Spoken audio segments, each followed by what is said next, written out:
ओम नमो भगवते वासुदेवाय। आज की जो सत्य कथा है यह एक हाई कोर्ट के इलाहाबाद हाई कोर्ट के जज थे।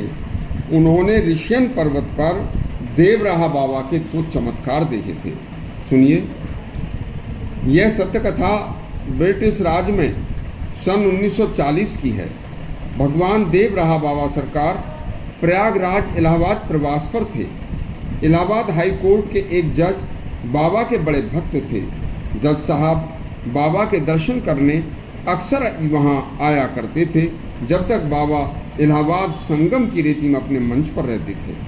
तब एक तक नित्य ही उनके दर्शनों को आना उनका एक नियम था। तब एक दिन अचानक कुछ लोग जज साहब के सामने ही बाबा के पास ग्रामीण दर्शन करने के लिए आए। जज साहब उस समय वहाँ मौजूद थे, तो उन लोगों में से कुछ लोगों ने एक साथ कहा, बाबा जी, हमारा गांव ऋषियन पर्वत की तलहटी में बसा हुआ है।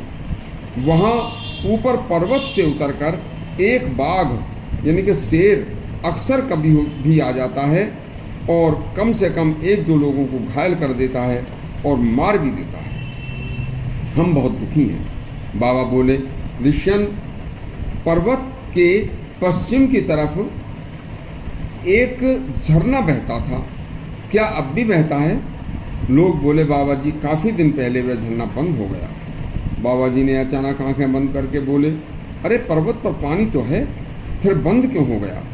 पवित्र आत्माओं, जाओ, हम कल तुम्हें वहीं मिलेंगे, शेर को समझा देंगे, झरना भी तुम्हारा कल चालू हो जाएगा।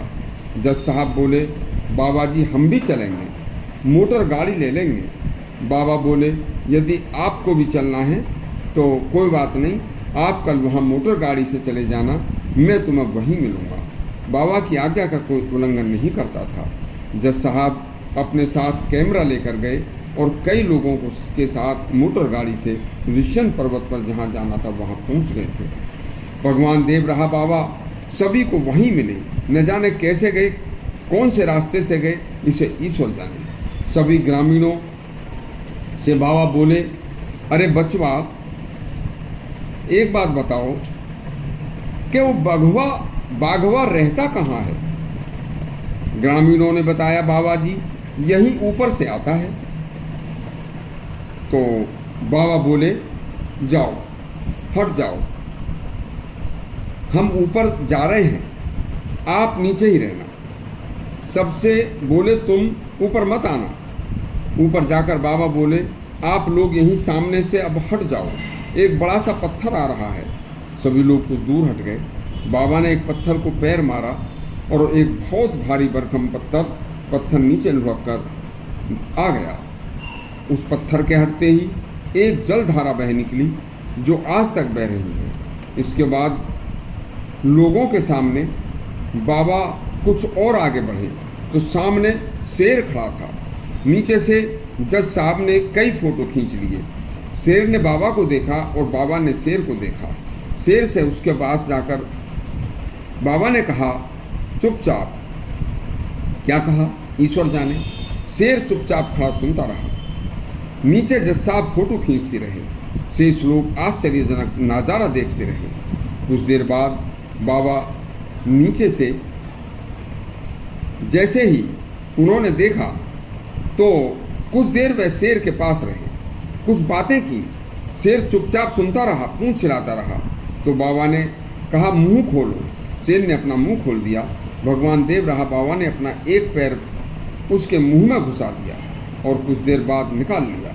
सभी लोग आश्चर्यजनक घटना को देख रहे थे। बाबा शेर के सिर पर हाथ रखकर नीचे उतर आए। शेर पीछे जंगल की तरफ चला गया। बाबा ने आकर बताया, बच्चा, अब यह शेर कभी किसी पर हमला नहीं करेगा और इसे कभी भूख भी नहीं सताएगी। यदि कभी ये नीचे आ भी जाए तो डरना मत, ये किसी से कुछ कहेगा नहीं। हमने इसे बता दिया है। अब इस बेचारे की उम्र भी बहुत ज़्यादा नहीं बची है।